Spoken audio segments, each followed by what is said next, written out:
quero que você abra a tua Bíblia em 2 Timóteo 3. Nós começamos a falar sobre o orgulho, sobre a atmosfera do orgulho, sobre essa questão do orgulho, né? O pastor Cassiano botou como pastor já, né? Ele explanou muito bem sobre esse tempo. E aquilo que a serpente falou, veja só, irmãos, a serpente, ela deu uma ideia. O que nós precisamos entender é que, quando nós falamos de pecado, nós infelizmente só associamos o pecado à desobediência. Ao que foi o pecado? Desobediência.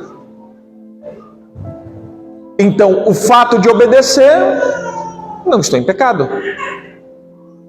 Ou atribuímos o pecado uma constância de práticas pecaminosas. Promiscuidade, imoralidade e todas essas ades. E colocamos isso como pecado. E não entendemos que, na verdade, aquilo que a serpente jogou no ar foi uma forma de pensar. Vocês não vão morrer. Vocês podem comer. Não há morte nisso. Na verdade, o Senhor está querendo privar vocês de uma, como que eu posso dizer? De uma glória maior. Vocês estão sendo privados de uma glória maior. Pode comer, coma, se alimente. E isso foi então a questão que veio sobre a humanidade, uma nova forma de pensar. Não mais acreditando naquilo que Deus estava dizendo, porém agora suspeitando da palavra. Por quê? Porque Deus pode estar ocultando algo de mim. Entenderam aqui? Pode comer, porque Deus está ocultando algo de vocês. Parece algo muito bizarro, mas é o que até hoje isso acontece. Quem nunca ouviu falar assim está na Bíblia, mas irmãos, você tem que entender que não é bem assim. Quem já ouviu isso? Não é bem assim. Ou seja, Deus disse, mas podemos duvidar dessa palavra, porque não é bem assim. Podemos ver de uma forma diferente. Quem foi o primeiro que sugeriu isso para o homem? A serpente. Entendeu? Você pode ver de uma forma diferente. Você pode ter uma outra ótica, além da ótica de Deus. Pois bem, em 2 Timóteo, capítulo 3, eu quero começar por aqui. O apóstolo Paulo está instruindo um filho chamado Timóteo. E na instrução que ele está fazendo, eu sempre gosto de falar do contexto, né? Nesta instrução, ele diz então acerca dos estímulos, no capítulo 2, né? Do combate à fé, o sofrimento em Cristo, e nós vamos falar um pouco sobre isso depois. O sofrimento que nós temos em seguir a Cristo. Amém? Ele vem instruindo sobre as falsas doutrinas, os falsos ensinamentos. E depois, ele vem no capítulo 3, ele fala sobre os males dos últimos dias. E ele diz assim: sabe porém isso, nos últimos dias sobrevirão tempos difíceis. Pois os homens serão egoístas, avarentos, jactanciosos, arrogantes, blasfemos, desobedientes aos pais, ingratos, irreverentes, desafeiçoados, implacáveis, caluniadores, sem domínio de si, cruéis, inimigos do bem, traidores, atrevidos, enfatuados, mais amigo dos prazeres do que amigo de Deus. Eu quero que você grave essa palavra. Mais amigo dos prazeres. Amém? Pois bem. Deu certo, pastor? Mas está quase. Pois bem. Veja só, nós vamos falar hoje sobre um ser... Tá gravando, né? Tá transmitindo assim? Não. Ah, tá, você tá... Ah, tá bom. Beleza. Veja só. Senão a gente vai pro crente aranha depois. Veja só, em Isaías 27. Deixa eu ver se é Isaías 27, se eu estou falando certo. Isaías 27. Abra aí, Isaías 27. Isaías 27, o texto de Isaías 27 é: Deus ama o seu povo e o salva. Olha que interessante. Deus ama o seu povo e salva o povo dele. Amém? Amém, queridos?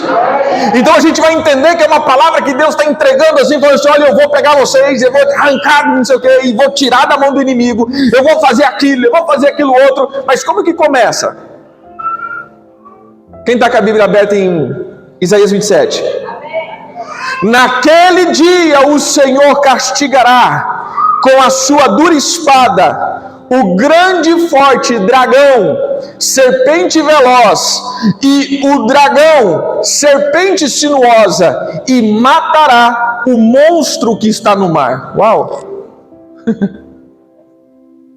Peraí, Deus não está livrando o seu povo? Sim. O que faz com que o povo se desvie? Os dragões. Os dragões são um agente de desvio do povo de Deus, da palavra dele. Mas como assim? O Senhor ama o povo dele a ponto de livrá-lo, e ao livrá-lo, o Senhor primeiro precisa castigar os dragões.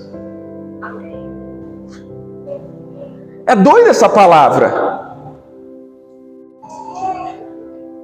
Fala comigo: o Senhor castigará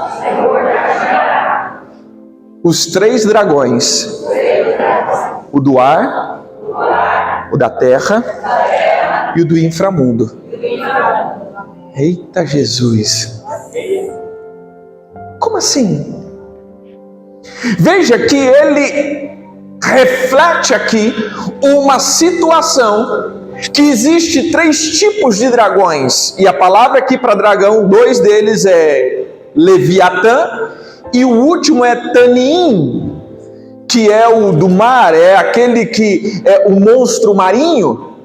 E ele está dizendo o seguinte, que com a sua dura espada, ele castiga os dragões. Olha só, um dia Jesus envia os seus discípulos, e os discípulos voltam alegres, satisfeitos, plenos, porque os demônios tinham obedecido a eles, e aquela coisa toda. Obrigado, meu querido. Você abençoe. E aquele negócio todo, e vai para lá e vem para cá. Sem gás. Aquele negócio que vai para lá e vai para cá, e quando os discípulos chegam felizes da conta, Jesus diz assim: quando vocês vinham, eu vi o diabo caindo como um raio, e eu vos dou autoridade sobre serpentes e escorpiões. Nós podemos querer interpretar isso como algo alegórico, mas podemos entender que ele está dizendo exatamente desses 3 dragões, ou seja, o raio descendo como uma atmosfera dos dragões dos ares, ou a serpente voadora, como nós vemos aqui. Depois ele vai dizer então sobre as serpentes, a sinuosa, a que se arrasta velozmente. E depois ele diz sobre então o escorpião, que tem uma alegoria ou uma intenção de falar de Hades, o inframundo. O escorpião. Quem já consultou signo aqui? Levanta a mão. Pode falar, eu não vou anotar a placa não, irmão. Veja que existe um deles que é Hades, que é quem é o Hades? O escorpião, aquele que atua na atmosfera dos abismos de sepultura. Mas o que eu quero dizer aqui é que esses espíritos são especializados ou agentes especializados em trazer um tipo de pensamento que nos coloca em oposição aos pensamentos de Deus. É a única coisa que Leviatã quer fazer, não é possuir ninguém. Preste atenção, querido, ninguém está possuído de Leviatã, ninguém está encarnado em Leviatã, ninguém está endemoniado com Leviatã, mas podemos estar fluindo na mente de Leviatã. O primeiro ser que quis ser igual a Deus foi a serpente. E por isso ela estava oferecendo também aos homens uma fórmula mágica para que eles pudessem se tornar iguais a Deus. Não é assim? Pode comer, porque se vocês comerem, não morrerão. Mas é porque Deus sabe que se vocês comerem, vocês serão iguais a Ele. Então veja só, queridos. O que é a espada?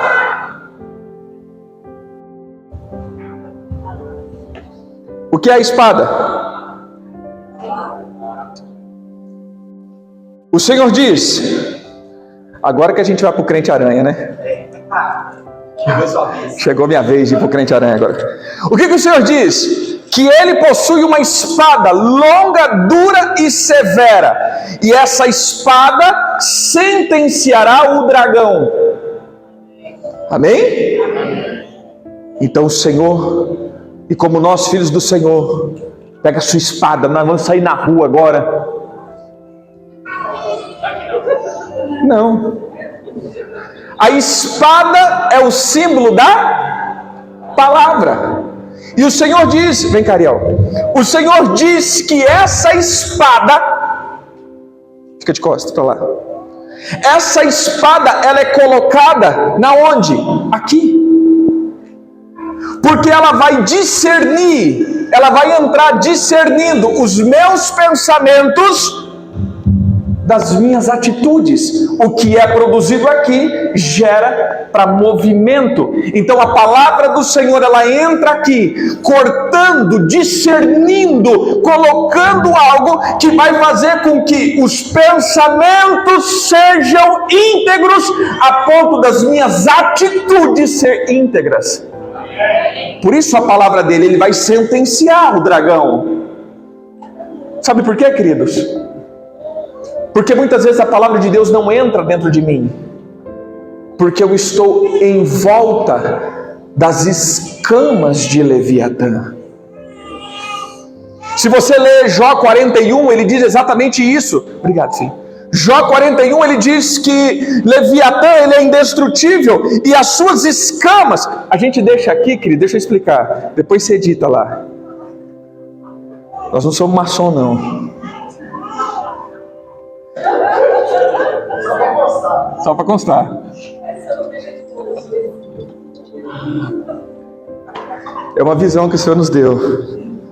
Nunca entrar na igreja, né? Não deixar a palavra. Então é um símbolo da palavra, amém, queridos? Uma vez a pessoa olhou aqui e falou assim: nossa, não volto mais naquela igreja. Eles são das trevas. Aquele monte de símbolo. Não. Pois bem, registrado. Documentário. Mas veja só, entenda que ele disse que a palavra dele então sentenciaria, trazendo um novo tipo de pensamento. Pois bem, Leviatã então ele vem trazendo uma estrutura de pensar fora da palavra, uma estrutura onde eu posso viver e até mesmo andar de um modo aonde eu vou estruturar e calcificar os meus pensamentos a ponto de estar querendo fazer a vontade de Deus, mas ao mesmo tempo andando segundo a minha vontade. E disso cria-se conceitos. Veja, não apareceu aqui, mas nós vamos indo. Quais são os conceitos? O primeiro conceito é o conceito chamado hedonismo. O que é hedonismo? O primeiro conceito que Leviatã traz é o conceito de Edom.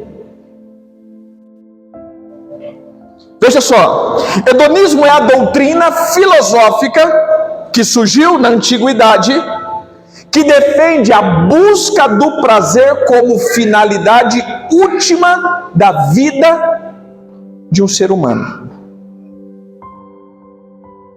Sabe o que é hedonismo? O teu objetivo final de vida é ser feliz.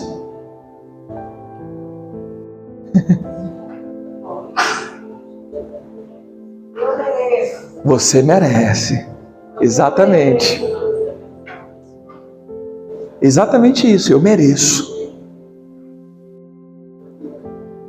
Veja só, nos últimos dias teríamos dias difíceis, diz o apóstolo Paulo, porque as pessoas seriam amantes de si mesmo. O que é isso? Hedonismo.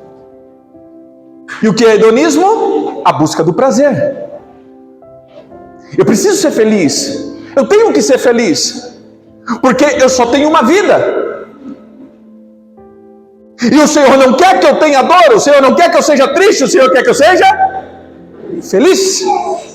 Em certo modo tem um sentido bonito. Sim, eu nasci para ser feliz, mas entenda, a minha felicidade e o estado de alegria nunca é fora também do estado da dor. A dor não pode tirar minha felicidade. No hedonismo, não. A dor é aquilo que neutraliza a felicidade. Vai vendo.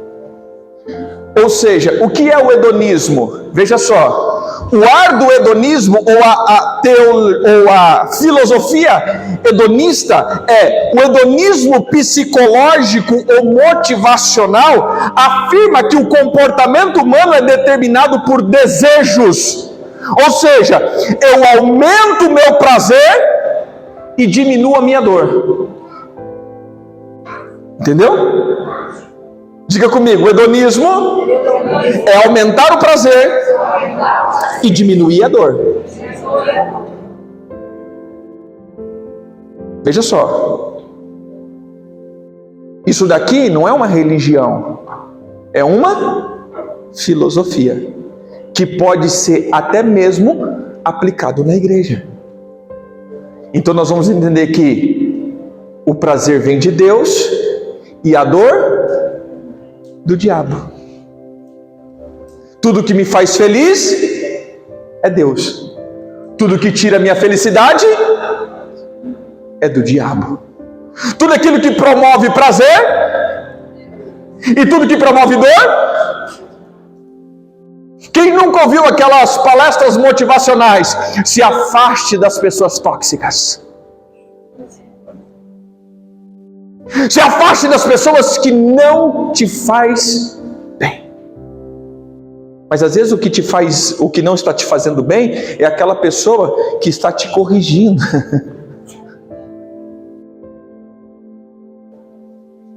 Mas segundo o hedonismo, essa pessoa me provoca dor. Então, tudo que me traz dor não provém de Deus. Entenda, nós estamos vivendo numa geração hedônica, se eu posso dizer assim, ou hedonista, aonde estamos em uma busca exagerada de viver o bem-estar. E o bem-estar muitas vezes vai ser o oposto da cruz. Porque para que eu possa viver, primeiro eu tenho que morrer. Para que eu possa ganhar, primeiro eu tenho que...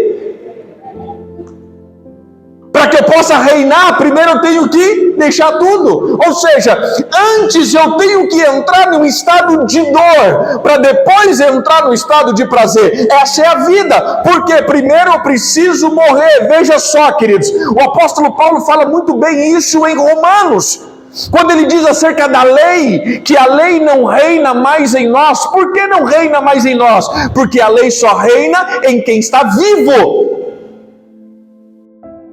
Se eu morri, Quem pode ir lá cobrar o crime do morto? Não, olha a coisa mais óbvia. Se a pessoa foi condenada a 10 anos de prisão e ele morreu, tem como prender o morto? Então diga comigo, não existe lei para quem morreu. Não existe lei para quem morreu. Então o que o apóstolo Paulo está dizendo não é que não existe mais lei. Ele está dizendo que quando você morre, a lei sobre a tua vida é outra lei superior. Porque a lei já não funciona porque você está morto. Então eu preciso primeiro morrer. Quem era o pai do hedonismo? Vamos lá, veja só, grava essa palavra, essa é a máxima do hedonismo. Devemos perseguir o prazer e evitar a dor. Repita comigo, devemos perseguir o prazer e evitar a dor. Mais uma vez, Devemos perseguir o prazer. Toda vez que você ouvir algo semelhante a isso, já faz o sinal da cruz e sai correndo. Isso é hedonismo. Toda dor é necessária para que forjem pessoas valentes. Já viu aquela máxima? Homens fortes geram tempos fáceis. Tempos fáceis geram homens fracos. Homens fracos geram tempos difíceis. E tempos difíceis geram homens fortes. Sabe o que aconteceu? Nós vivemos tempos bons. E por isso um monte de gente fraca nasceu. Sabe tempos que estamos vivendo? Tempos difíceis. Fala, teu irmão, seja bem-vindo à geração de gente forte.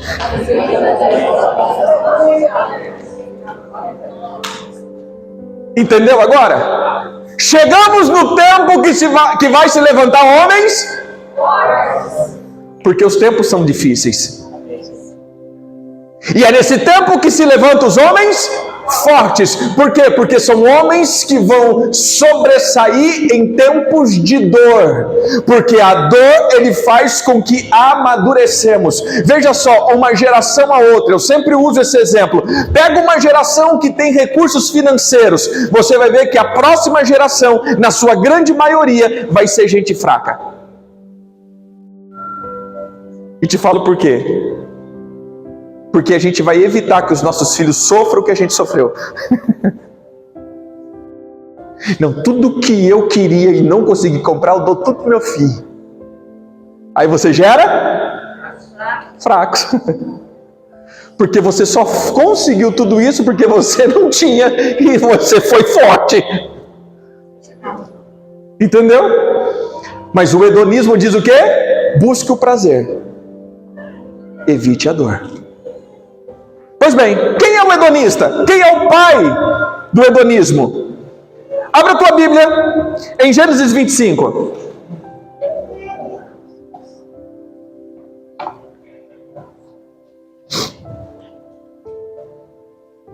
Gênesis 25, 29 ao 32.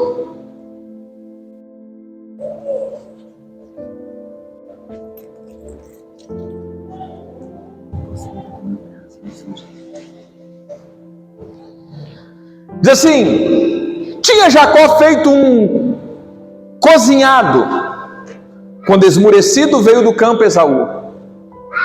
Ele disse: peço-te que me deixes comer um pouco desse cozinhado vermelho, pois estou esmorecido. Daí chamou-se Edom. Quem é o pai do hedonismo? Esaú. Disse Jacó, eu vou usar agora a linguagem de amanhã, né? Ô, meu irmão, com certeza. Te dou comida, você está sofrendo porque você está com fome? Está com dor? Você está sofrendo porque você está com dor? Eu soluciono. Eu aplaco o teu sofrimento. Eu te trago um prato de comida que te trará prazer. Mas não vai custar nada não. Assina aqui rapidão.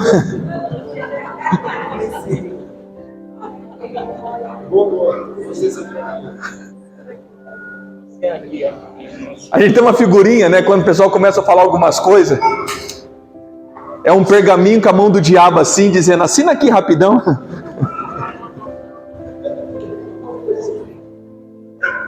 Ou seja, meu irmão, você está com dor?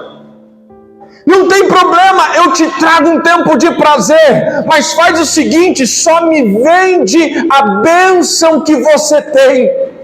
Então diga comigo, todo hedonismo te arranca da plataforma de paternidade.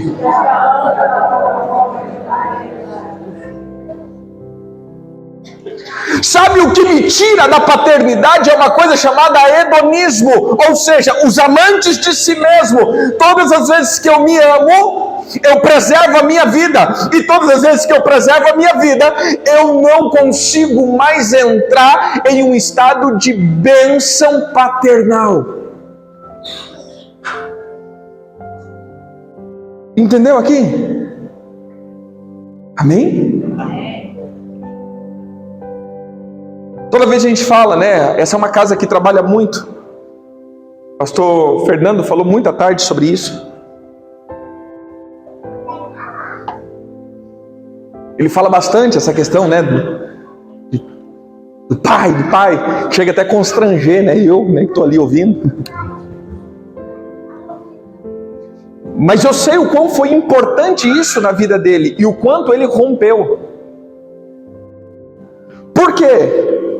Porque toda pessoa que tem ferida com a figura de pai, ele vai tentar preservar a sua vida, porque não tem ninguém por ele. Se eu não fizer, quem vai fazer por mim? Eu tenho que fazer. Eu tenho que fazer isso.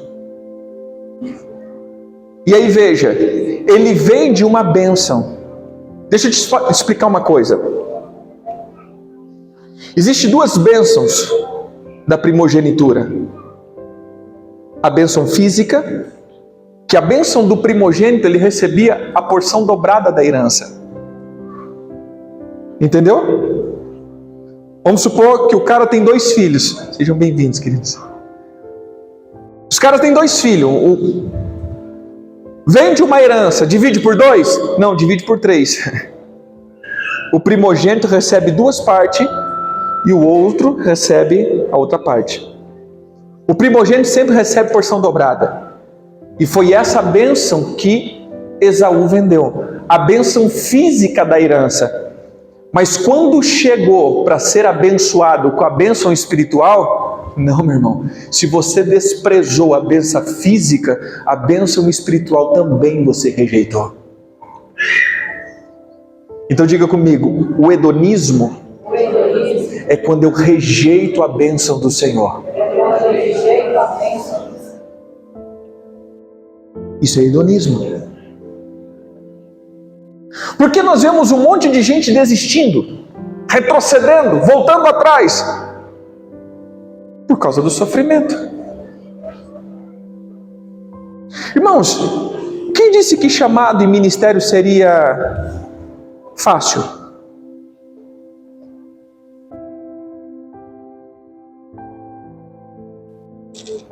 Deixa eu te dizer, quem disse que servir Jesus seria fácil? Quem te enganou? Ai, mas apóstolo, servir Jesus é ruim? Não, é ótimo. É difícil? Nada, meu irmão. Mas é uma luta constante. E não só para que você não peque, mas para que você pense segundo os pensamentos do Senhor. Então veja só, queridos, a luta do cristianismo não é em praticar a vida da igreja. A luta do cristianismo é deixar que eu seja transformado e passe a pensar conforme o Senhor quer que eu pense. Então todo o cristianismo não é a forma de culto, mas é a forma de pensamento. Você vai pensar segundo as estruturas do alto. Você vai querer segundo o querer do alto. Olha, eu vou dizer que nem Jesus. Eu não quero ir para a cruz, mas não seja feito. Entendeu? Fala para o teu irmão, em nome de Jesus. Pare de perseguir o prazer.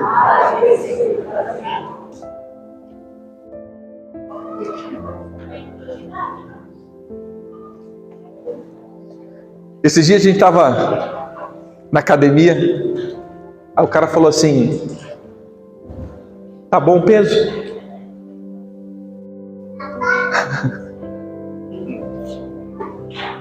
Aí ele falou, tá, então tá leve. Meu irmão, se tá bom, tá leve. Você entendeu? O negócio é, se tá confortável, tá leve. Porque o negócio não é para você estar confortável, é para estar desconfortável. Porque senão não é treino. É parquinho de diversão. Fala, teu irmão, tá bom a vida? Então tá leve.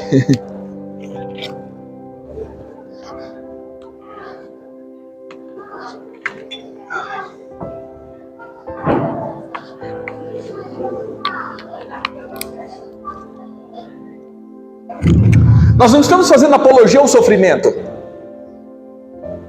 Mas o que eu estou entendendo, eu estou te dizendo é que os últimos dias é marcado de tempos hedônicos. Estamos vivendo a reta final, eu creio nisso. E a reta final, querido, qual é a palavra dessa geração? Eu vou dizer algo, eu estava conversando hoje de tarde sobre isso. Depois edita isso daí, viu, pastor? Eu quero ser escancarado aqui com vocês. Quando nós falamos, por exemplo, da questão homossexual, a gente pensa que o homossexualismo é viver na cama o dia inteiro. Pensa que homossexualismo é relação sexual. Não, querido. Homossexualismo é uma filosofia de vida. A relação sexual é só o fim, como o heterossexualismo. Quem é casado aqui? É o dia inteiro na cama, né? Você quer fazer corte? Casa.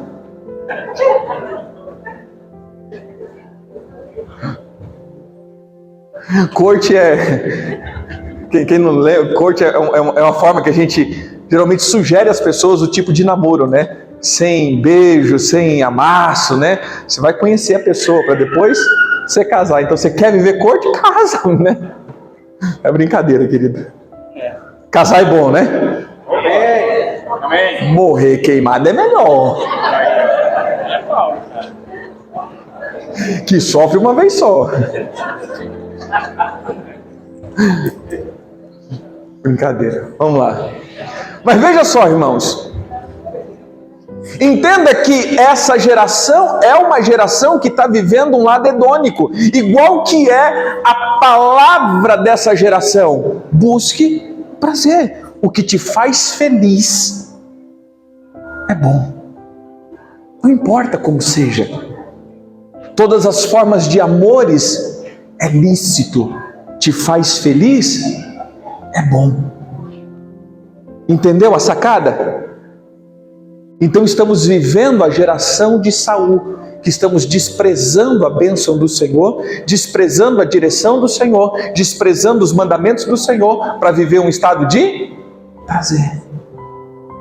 Agora, contraponto, depois que você morre, agora vamos de novo para a questão da academia. Depois que você cria o hábito de malhar, o exercício é prazeroso. Eu estava lá uma vez a gente estava na Bahia, o filho mesmo natural da da pastora Elda, né? É a igreja dos bombados. O diácono é desse tamanho. O pastor é assim também, tudo fisiculturista, né? Não é só de coisa, não. Eles fazem aqueles treinos e competições, aquela coisa. Os caras é campeão, tudo assim, né? Aí um dia, rapaz, a gente no seminário, ó, de manhã, à tarde, à noite, aí ele chegou e falou assim: rapaz, estou estressado, preciso malhar. Eu falei: meu irmão, estou estressado, preciso ir para a cama. Quero dormir. Mas eu vou dormir, porque o meu estado de prazer é descansar. Mas quem acostumou com exercício, o estado de descanso dele é exercitando. Então veja, no princípio a vida cristã é ruim, mas depois que a vida cristã se torna o teu estilo, é prazeroso agora. Mas primeiro não vai ser prazeroso, depois se torna. Então veja, pare de correr do certo. Não deixe que a tua alma se estabilize no prazer dessa vida. Isso é hedonismo. Pois bem, o hedonismo ele gera 4 coisas. Primeiro, uma coisa chamada egocentrismo. Rapaz.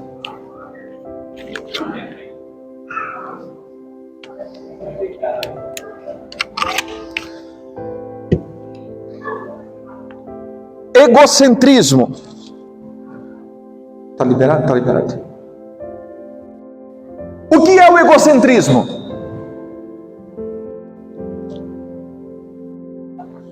A atitude e o comportamento indicando que o indivíduo se refere essencialmente a si. O que é o egocêntrico?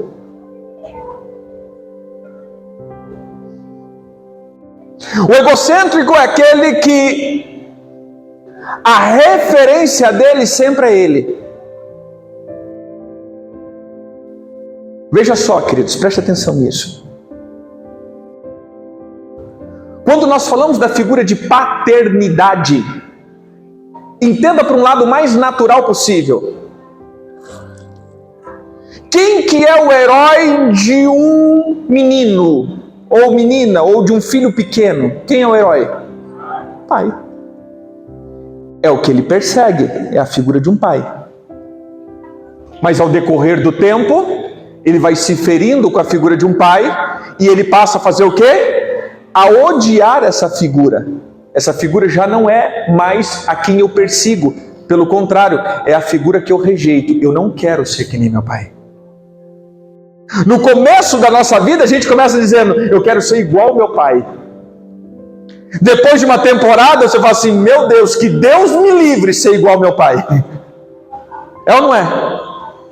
Vai criando as figuras de traumas com a figura de paternidade. E o egocêntrico, agora preste atenção nisso. Fica aqui, filho. Isso. Veja só. Eu estou aqui. Eu vou vivendo e caminhando. Eu estou longe, estou distante.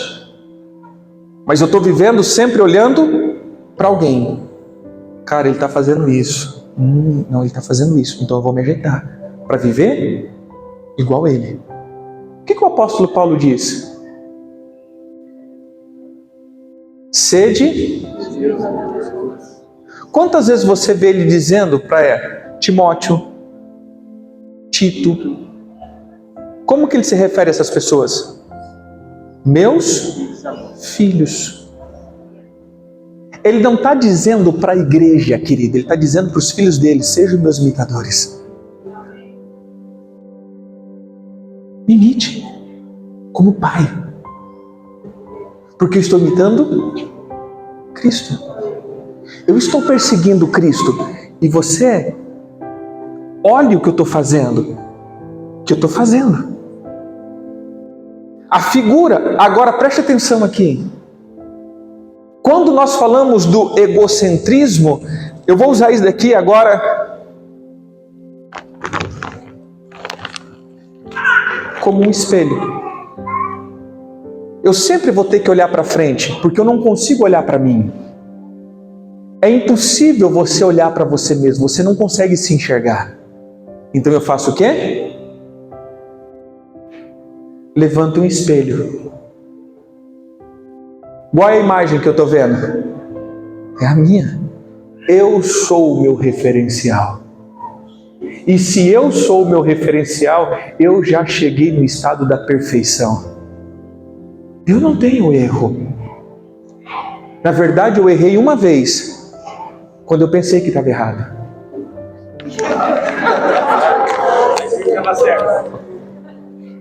Uma vez só que eu errei. Entendeu?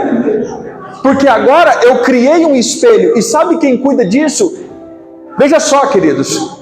Existe um espírito na religião afro que se chama Oxum. É uma sereia com rabo de peixe e todo o adorno dela é um espelho. A arma de Oxum é um espelho. Por quê? Porque ela se refere agora, eu não olho mais para alguém, eu olho para mim mesmo e diz, cara, tô bom, hein? Rapaz, tô bom. Tô top. Entendeu aqui? Isso é egocentrismo. Fala, irmão, em nome de Jesus. Obrigado, querido. Todo espelho espiritual vai ser quebrado hoje. Irmão, você não é a tua referência. Você não é a tua referência. Você não pode ser tua referência.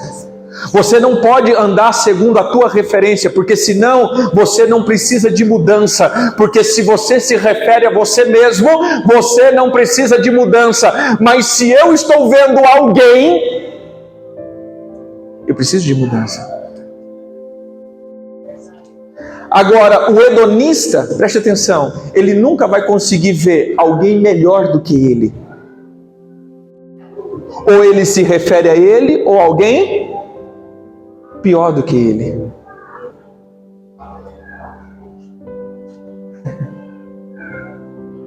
Entendeu?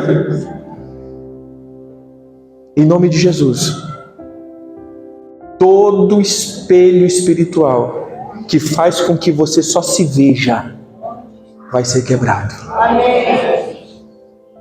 Fala, Pai, eu rejeito os instrumentos de Oxum. Eu rejeito os espelhos que faz com que o meu reflexo se torne a perfeição e a minha referência. Eu rejeito, mas eu declaro que eu olharei para as pessoas que o Senhor tem colocado e terei referencial. Em nome de Jesus. Agora preste atenção numa coisa que eu vou dizer para você. Sabe qual que é a minha preocupação? A minha preocupação é que essa geração já não tem mais referência e nem referencial. Você já parou para pensar que ninguém quer nada dessa geração? Estamos buscando na geração passada agora de novo. Vai para as igrejas. Quais são as músicas que voltaram a cantar? As antigas. Por que voltamos a cantar as músicas antigas? Porque nessa geração não tem mais referência. Quais os livros? Vamos lá. Quais os livros que você está lendo? Aprendeu devocional. Watchmani, Tozer. É o que a gente ensina para vocês. Tozer, Watchmani, Pember, Jaspin Lewis, a galera antiga, porque as de hoje tem pouca referência.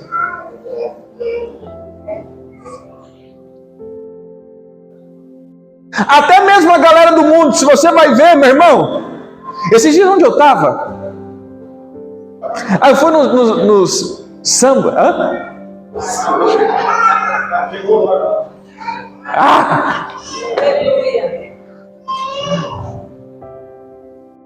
eu estava no Subway. Depois a gente fala um pouquinho sobre isso. Estava no Subway E estava tocando aquelas músicas, sabe? Como...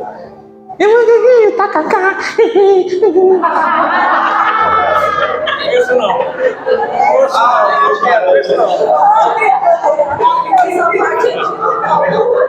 Eu falei, gente, eu estou num cabaré.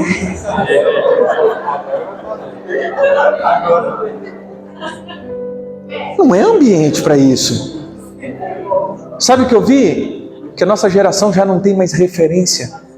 As pessoas realmente intelectuais, que pensam um pouquinho, até mesmo as pessoas que não são cristãs, as referências de músicas delas são mais antigas. Não são mais dessa vida atual, dessa geração atual. Porque perdemos a referência. Sabe por quê? Eu tenho orado, né? A gente orou hoje, mais um jovem, e eu tenho orado por jovens dizendo isso, olha, vocês serão valentes. Sabe por quê, querido? Nós precisamos, preste atenção. Nós precisamos colocar na cabeça desses jovens de hoje que eles precisam se encher de valores de novo, senão a próxima geração está na roça, meu irmão. Não tem mais quem se espelhar. Quem essa geração vai se espelhar? A geração antiga, vamos lá, a geração antiga está morrendo. Estou dizendo agora nós crentes. Da batalha espiritual, quem a gente tinha como batalha espiritual? Neuza Tioca nem está mais se manifestando, está velhinha, no asilo, sendo cuidada. Rony Chaves também está velhinho.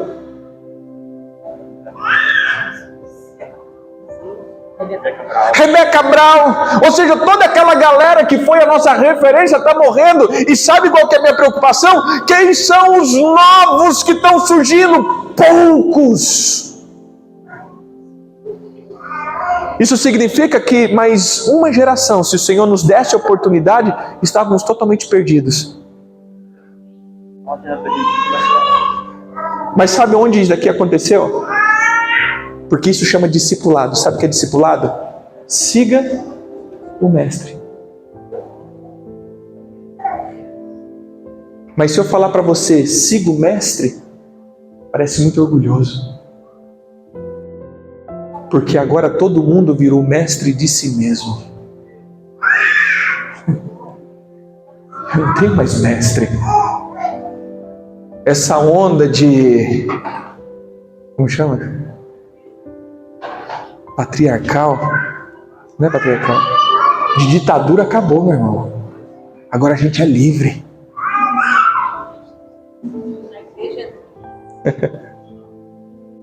Isso é o que ensina esses dias não, acho que ano passado ou ano retrasado.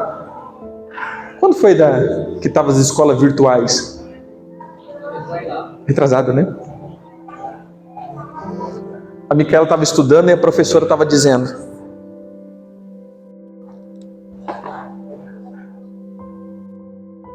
que antigamente tinha o patriarcal.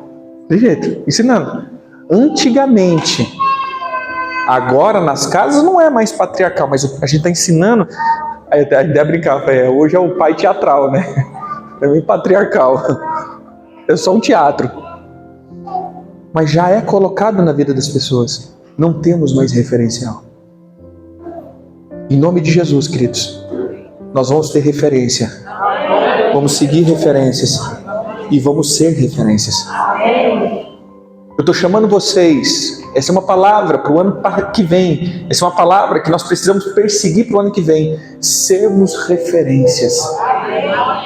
Nós não queremos ser melhor do que ninguém. Nós queremos só ser referência. Sabe que eu digo isso para vocês em tudo que vocês forem fazer. Para de querer ser o melhor. O melhor é competição. Se eu digo que eu sou melhor do que ele, eu estou competindo com ele. Eu não sou melhor do que ele. Eu sou a referência naquilo que eu sou bom. O dia que a pessoa fala assim, eu preciso disso, fulano de tal, ele é uma referência nisso. Eu preciso daquilo ali, ciclano de tal, porque é uma referência nisso. Fala, teu irmão, você vai voltar a ser referência. Amém? Amém. Mas para ser uma referência, eu preciso ter uma referência. Amém? Segunda coisa que Edom provoca na vida de uma pessoa, na verdade, o que me tira da bênção da primogenitura. Primeiro, o hedonismo, o egocentrismo, perdão. Depois, o egoísmo. O que é o egoísmo? Amor exagerado aos próprios interesses, a despeito de interesse dos outros. Ou o exclusivismo que leva uma pessoa a se tornar referência em tudo. Referência no sentido que só eu sei fazer. Isso é o egoísmo. Tudo é meu. O que eu quero está em primeiro do que você quer. Irmãos, por que as coisas estão sendo destruídas? Por que relacionamentos, no sentido de por que não conseguimos mais andar junto? Você já parou para pensar um negócio? É mais fácil a gente manter conversa com pessoas de outro planeta do que com quem está do meu lado?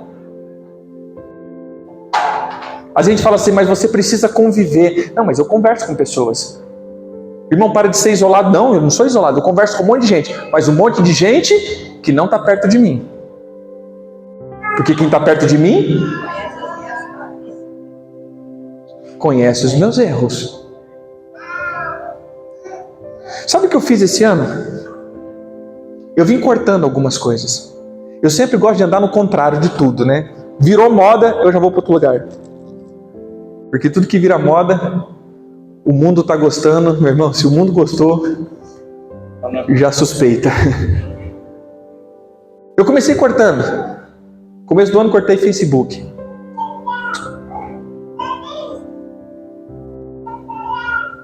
Depois cortei YouTube. Eu só tenho o meu canal que eu jogo lá, mas no YouTube o aplicativo, você fica vendo. Essa farinha lá pra mim. É o além?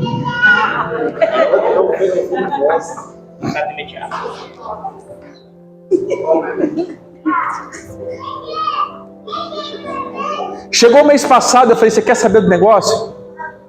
Cortei Twitter e Instagram. Meu irmão, corta esse negócio, eu só jogo meus vídeos lá, acabou. Nem Instagram mais. Uma semana que eu tinha cortado o Instagram. E Twitter. Quem tem telefone que tem aquela resumo semanal de uso, chegou o resumo em uma semana que eu cortei isso. Usei 67% a menos do meu telefone. Falei, rapaz, e olha que eu me considerava uma pessoa que não usava esses aplicativos. Mas sabe o que é isso? Descansar a mente. Você está cansado, você faz o quê? Rastar dedo. Você fica ali. Aí depois você diz, eu não tenho tempo. Eu falei, você quer saber do negócio? Para. Nós precisamos colocar limite em algumas coisas. Eu estou dizendo eu. Não estou dando isso aqui como uma coisa que a gente vai fazer isso, não. Eu falo que o Ariel tem, a Lu tem, todo mundo usa. Eu estou dizendo eu tenho que parar de gastar tempo com algumas coisas. Por quê? Porque muitas vezes a gente fica ali preso nos nossos próprios interesses. Não, meu irmão. É o tempo da gente ser um pouco mais atencioso para o interesse dos outros. Amém? Fala, teu irmão, vou me preocupar mais um pouquinho com o dos outros. Entendeu aqui? Próximo.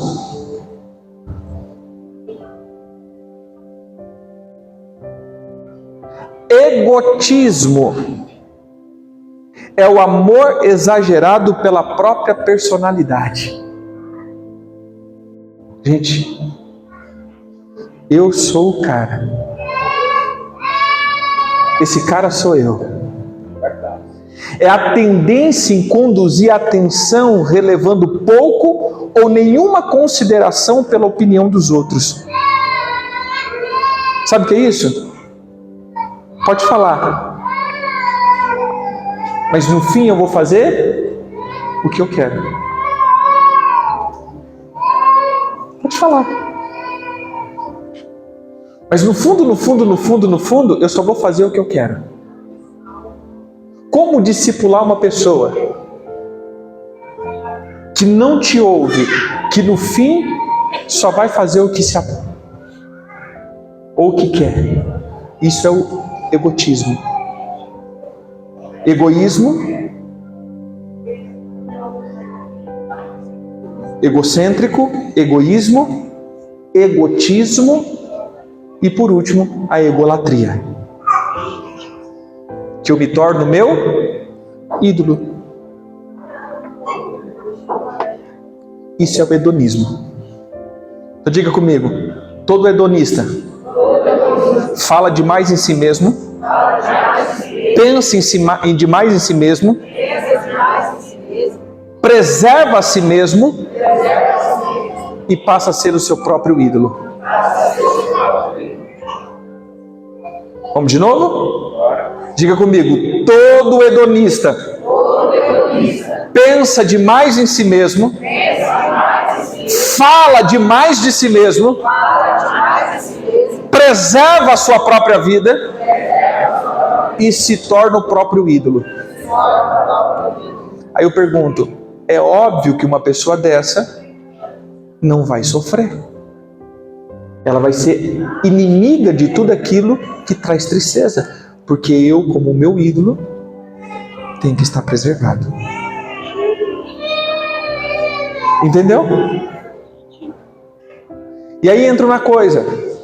Eu já falei isso e volto a dizer. Imagine hoje aqui. Vamos lá? Imagine que isso seja uma figura da Senhora da Aparecida. A gente vai lá na praça e eu vou começar a dar uns bicudos nisso aqui. O que vai acontecer comigo? Vai dar um terremoto dos que adoram. Por quê? Por que as pessoas vão ficar bravas comigo? Tá mexendo no ídolo dela. Porque eu toquei no ídolo dela. Deixa eu te falar uma coisa. Todas as vezes que as pessoas falarem algo pra você, que você ficar irado, é porque tocaram no teu ídolo. Já viu aquele negócio que tá conversando assim com você e de repente... É você! Não, irmão, calma. Quem já viu um vizinho assim? Você tá conversando de boa, aí começa uma discussãozinha e tal, não, mas... porque você... não, mas eu? Então tá bom. Lembra daquele dia que você fez isso? Eu quero! Ué, o que aconteceu? Fala o teu irmão, tocaram no ídolo dela. Querido, todas as vezes que tocar no teu ídolo, você vai se irar. Entendeu? Porque isso é a egolatria. Você pode ficar em pé?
Nós vamos orar agora.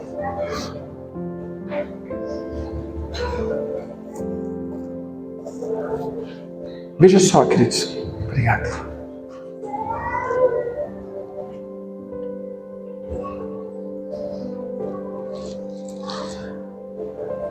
Parece uma palavra massiva. Mas nós precisamos entender, querido, que essa é a arma da sobrevivência para esses próximos tempos. Aqueles que ouviram o apóstolo Joseir dando a palavra de direção, e uma das coisas é a humildade como arma de guerra. E a humildade é o oposto ao hedonismo.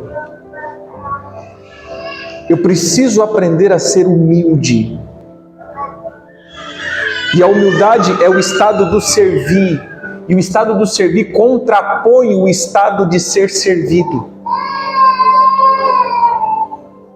Mas eu posso servir no estado orgulhoso.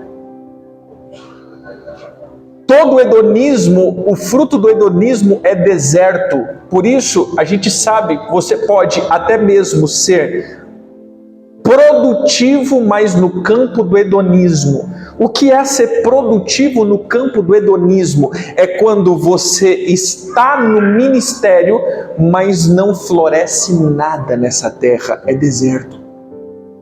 Você está fazendo. Sabe por quê? Porque senão você vai falar assim, não, mas eu estou fazendo, apóstolo, eu faço. Eu sou líder, eu sou pastor, ou eu estou na igreja, eu faço certinho. A questão não é fazer, é se está produzindo fruto que você está fazendo. Porque o campo do hedonista é deserto, o campo do humilde é frutífero. Entenderam? O que está sendo produzido a partir do que você está fazendo? Todo hedonista faz, mas nunca produz. Porque é deserto.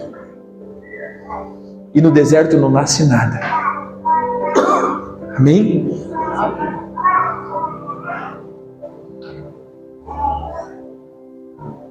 Vamos estar orando, quebrando.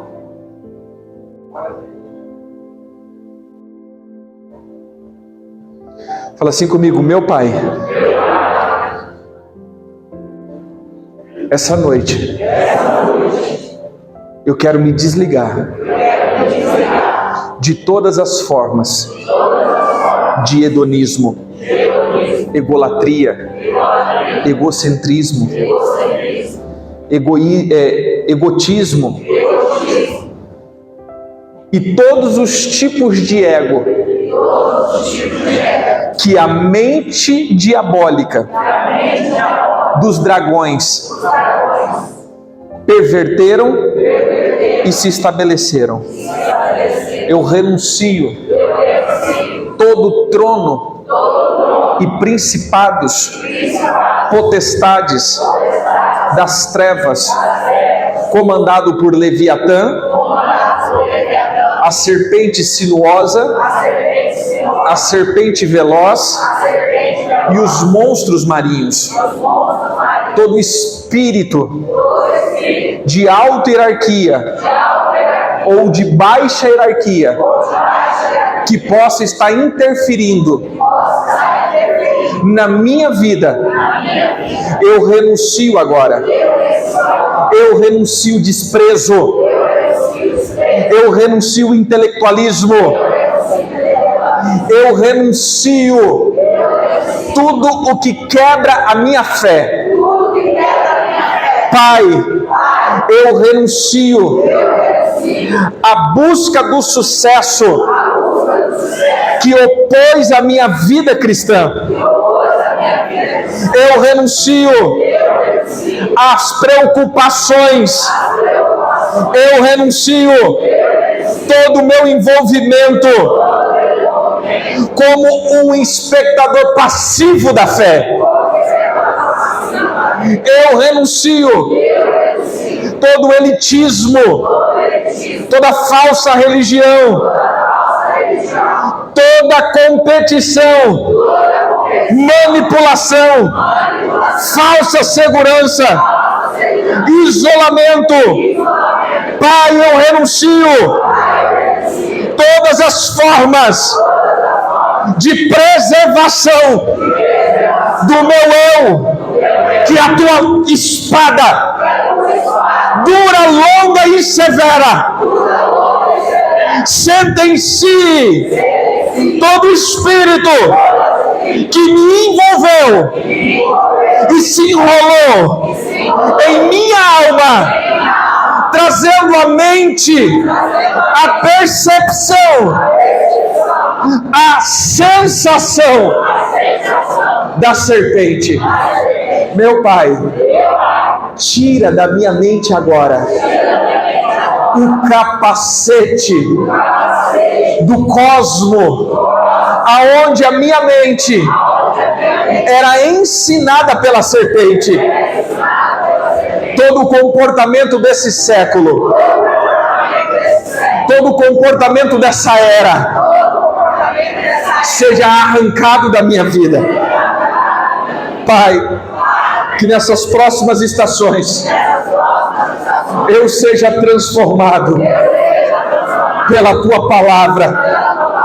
Toda casca que prendia, que não permitia que a tua palavra entrasse na minha vida, toda escama seja arrancada agora, em nome de Jesus. Eu renuncio todo pensamento destrutivo, toda fortaleza da iniquidade. Eu renuncio toda mente fortificada. Eu renuncio todas as máscaras, todo falso conceito, falsa religião, falsa misericórdia, falsa humildade, em nome de Jesus. Amém.